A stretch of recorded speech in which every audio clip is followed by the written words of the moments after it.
ডাকার যেটা উদ্দেশ্য হচ্ছে গত 12 জুলাইতে আমরা একটা সংগ্রামী যৌথ মঞ্চ আর পশ্চিমবঙ্গ বঞ্চিত চাকরিহারা চাকরিজীবী চাকরি প্রার্থীদের একটা ঐক্যমঞ্চ আছে এই দুই সংগঠন থেকে একটা লেটার পাই যেখানে ওনারা বলেছিলেন কি 28 জুলাই ওনারা একটা কর্মসূচি নিতে চলেছেন। 28 জুলাই 12টার সময় হাওড়া রেলওয়ে স্টেশনে জমায়েত করে তারা নবান্নর দিকে যাবেন। নবান্ন চলো বলে এই প্রোগ্রাম ওটা পাওয়ার পরে আমরা ওই চিঠিকে অ্যানালাইজ করি। ওর মধ্যে 3000 পার্টিসিপেন্টস ওরা পার্টিসিপেট করবে এই কথাটা বলা হয়েছিল। আর যে রুটের কথা বলা হয়েছিল ওটাও আমরা অ্যাসেসমেন্ট করলাম আমাদের স্পেশাল ব্রাঞ্চ আমাদের লোকাল পুলিশ স্টেশন সবার সঙ্গে ইনপুট নেওয়ার পরে।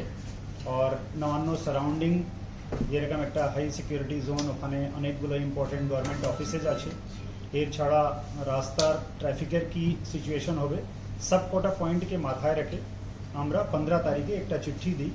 আমরা পরিষ্কার বলে দিয়েছিলাম কি এই প্রোগ্রামকে আমরা পারমিশন দিচ্ছি না। সেই জন্য ওনাদেরকে রিকোয়েস্ট করা হয়েছিল যে আপনারা এই ধরনের কোনো কর্মসূচি নেবেন না। এর ছাড়া তারপরে আমরা একটা নোটিশ পেলাম এখানে যে মঙ্গলাহাট ব্যবসায়ী সমিতি আছে হাওড়াতে আপনারা জানেন অনেক পুরানো তাদের একটা ব্যবসায়িক সংগঠন হাজার হাজার দোকান ওখানে মঙ্গলাহাটে বসে। ওনাদের পক্ষ থেকে একটা রিট পিটিশন মাননীয় উচ্চ ন্যায়ালয়ের সমক্ষ পিটিশনটা ফাইল করা হলো। তার মধ্যে একটা রেসপন্ডেন্ট আমরাও ছিলাম। গতকাল মাননীয় উচ্চ ন্যায়ালয় একটা আদেশ দিয়েছেন। ওখানে খুব পরিষ্কারভাবে মাননীয় উচ্চ ন্যায়ালয় বলে দিয়েছেন কি যেহেতু এই কর্মসূচির অনুমতি পুলিশ দেয়নি সেই জন্য যারা আইন ভায়োলেট করবে আইন ভঙ্গ করবে তাদের বিরুদ্ধে পুলিশ প্রয়োজনীয় ব্যবস্থা নিতে পারে। এটা মহামান্য আদালত খুব পরিষ্কারভাবে বলে দিয়েছেন। আজকে প্রেস কনফারেন্স করার যেটা আমাদের অবজেক্টিভ আছে সেটা হচ্ছে যাতে কোনো ভুল কোনো বিভ্রান্তি না থাকে। আমি আবার রিপিট করছি সংগ্রামী যৌথ মঞ্চ আর পশ্চিমবঙ্গ বঞ্চিত চাকরিহারা চাকরিজীবী চাকরি প্রার্থী ঐক্য সংগঠন যারা এই প্রোগ্রাম নিতে চলেছিলেন তাদের প্রোগ্রামকে কোনো পারমিশন হাওড়া সিটি পুলিশের পক্ষ থেকে দেওয়া হয়নি।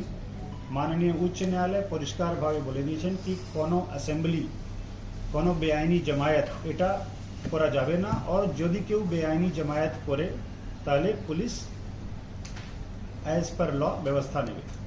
এইটুকু আপনাদেরকে আমার আজকে বলার ছিল। আপনাদের মাধ্যমে যাতে এই ইনফরমেশন এই পার্টিকুলার প্রোগ্রামের লিগাল স্ট্যাটাস কি আছে এটা ক্লিয়ারলি যাতে লোকের সমক্ষ পৌঁছে যায়। কারণ সোশ্যাল মিডিয়ায় অনেকগুলো পোস্ট আমরা দেখছি, কিছু কিছু প্রেস রিলিজ আগে হয়েছিল যেখানে বলা হয়েছিল কি এই প্রোগ্রাম করা হচ্ছে, বাট ওখানে এটা ক্লিয়ার ছিল না কি পুলিশ এই প্রোগ্রামের পারমিশন দিয়েছে কি না। তো প্রথম আমি ক্লিয়ার করে দিলাম কি পুলিশ এই ধরনের কোনো প্রোগ্রামের পারমিশন দেয়নি।